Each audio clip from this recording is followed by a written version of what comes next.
Hi garden friends, this is Gail and I'm your pond plant girl, also your artichoke girl.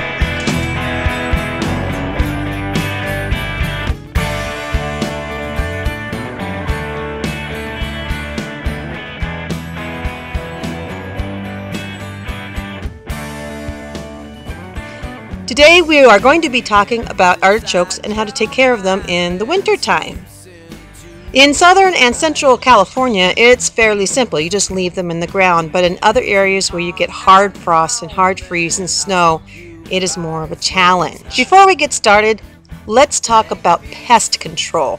The two biggest pests for artichokes are garden snails and cabbage worms. Here's a picture of the cabbage worm and the ordinary garden snail.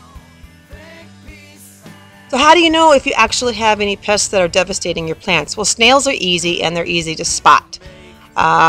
They'll show up on either the top or the bottom of your leaves and you just munch big old holes and you'll notice them. Cabbage worms, not so easy. They are a little thin green line. They start out and then they get big fat suckers and really gross when you squish them and they're fat, squirt everywhere. I got squirted in the eye. It was disgusting. Anyway, here's the leaf. And as you notice, it stripped off the tip of it.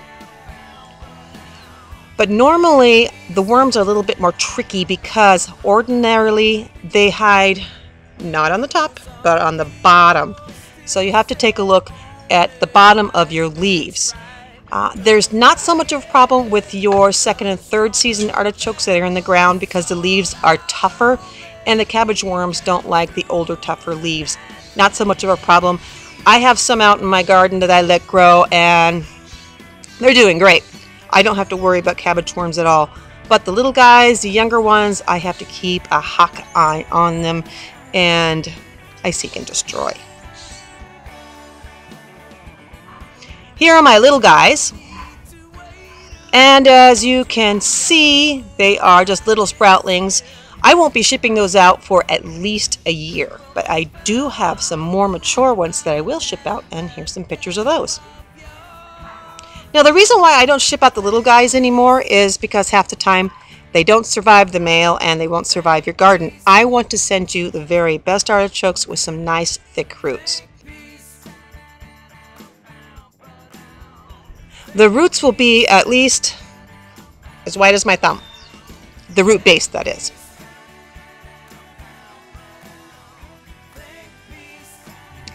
It is October in Central and Southern California right now, and this is the best time to plant. The reason is the hot, horrible weather has gone by. We have cooler temperatures. Nighttime temps are in the 50s and 60s, and the artichokes love it when it's like that.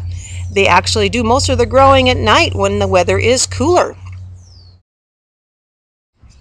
When you receive your artichoke package in the mail, carefully take it out of the box. Take the outer paper off and the plastic, but leave the paper around the roots because this is protecting the roots from getting damaged. You plant it in the ground with the paper around the roots. I found an excellent soil recipe for artichoke plants. They like the soil to be a little bit granular, like with coarse sand. So what I do is I take decomposed granite and I mix it with Miracle-Gro. You can also use Miracle-Gro moisture control. Mix that together, about half and half. I also mix it with some steer manure. So in that case, 1/3 steer manure, 1/3 Miracle-Gro, and 1/3 decomposed granite or coarse sand. Make sure though, if you use sand, it is something like river sand, but not sand like beach sand that has salts in it, or sand that is used for construction that also has chemicals and salts in it. Before you plant your artichoke in the ground, what you first want to do is to pot it. Pot it in a pot just with regular Miracle-Gro soil and place it in the shade. It will be traumatized. So keep it in the shade for 7 to 10 days until it looks like it's really perking up. Then you can plant it in the ground in a sunny location. What a lot of people do is when they repot plants, they'll add B vitamin water. The mixture for the B vitamins can be found at your local hardware nursery store, and Miracle Grow does make this, and you mix it with the water that you're using to water your artichoke, and it helps them to recover from shock from shipping. Another good solution for watering your artichoke plants, take the water out of your fish aquarium and water your artichokes. They will love you for it. But remember, when you're watering your artichoke plant, do not allow it to sit in standing water. This will actually drown your plant. Artichokes need good draining. So after you receive it in the mail and you have it potted in your little pot and it's in the shade, just give it a good watering till you get about 1 or 2 inches of water on the top that seeps down in, and that's all you need per day.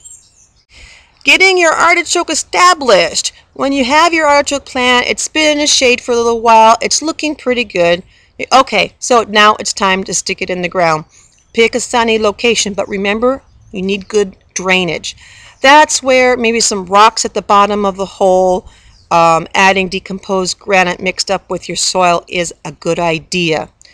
Now, a lot of people, they'll stick their artichoke in the ground, the sun comes up, it'll be too hot, like if you're planting in the summer. And then the leaves will go blink in the heat of the sun, and then the sun goes down, the leaves go whoop and back up. If that's the case, build a little tent over your artichoke plant, give it some shade until it's actually ready to stand the heat of the sun. Here is the typical size of the artichoke plant that I do ship out. Here you go. It's right there. Good size. This one's about, I would consider this one a 12 to 15 inch plant. And there you go. This is a single crown. Single crown means there's only one artichoke in the pot. Hang on a second here.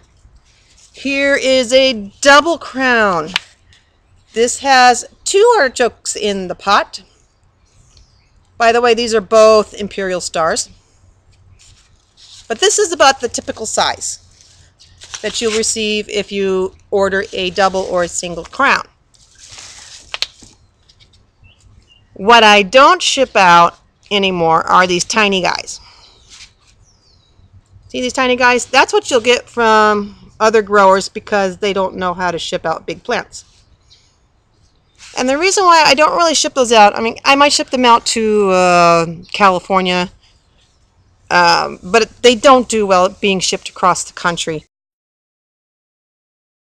After 2011, 2012, and on up, I'll have a great supply of sturdy plants with big root systems.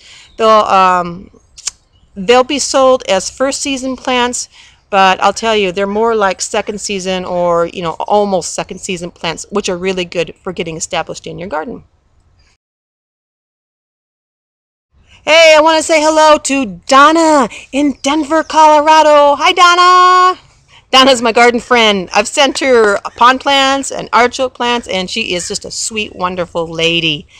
In Denver, Colorado, as you might be aware, they get the snow and they get the freezing temperatures. And you can grow artichokes in conditions like that. All you have to do is after your artichoke goes dormant, cover it just heavy with lots and lots of mulch. So leaves, straw, just like a foot or 2 deep. You can even add raw manure on the very top, so it'll have the bacteria growing that will generate the heat. Cover it with black plastic, secure it down, and that will keep the ground from freezing solid. It'll get nice and steamy warm.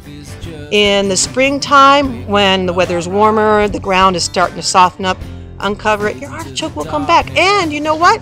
In Denver, I have had reports that artichokes do pop back up after having proper care. Well, that is it for today. I am Gail, and I am your pond plant girl. I'm also your artichoke queen. Hey, you have a fantastic day. Happy gardening and happy ponding. And you keep on being you. I'll see you next time.